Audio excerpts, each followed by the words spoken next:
Ito naman, ang awitin na nilikha ng isang songwriter mula sa Malabon na si Jove Tan na binigyang tinig naman ni Aiza Segura ang itinanghal na panalo sa Himig Handog P-Pop Love Songs kagabi. Yan ang umarong balita ni MJ Felipe.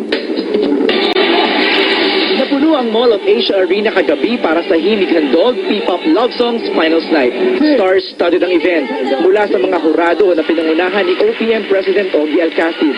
Kabilang din sila Jim Paredes, Jed Madela, Jeff Tangan, Sara Geronimo, ABS-CBN Head of Broadcast Cory Vidanes at marami pang iba.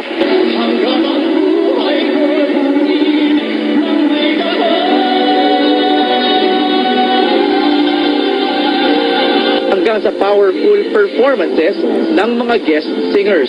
Bigay todo naman ang 12 song interpreters ng 12 komposisyon na finalist sa Himig Handog.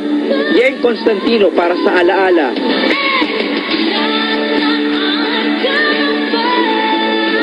Marion Honor, If You Ever Change Your Mind.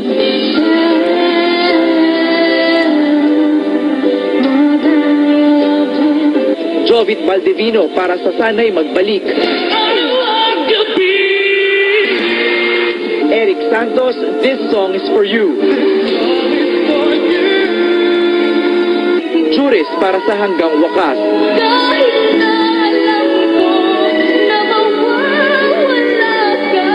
Bugoy Drilon, Pwede Bang Akon Lang Ulit.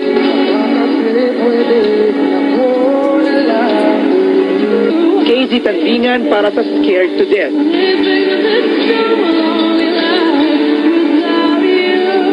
Daniel Padilla, Nasa Iyo Na Ang Lahat. Angeline Quinto, One Day.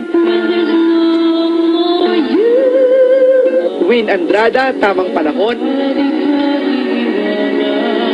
At si Tony Gonzaga para sa kantang Kahit Na. At si Aiza Segura ang nagbigay buhay sa hinirang na Best P-Pop Love Song na Anong Nangyari sa Ating Dalawa mula sa komposisyon ni Joven Tan.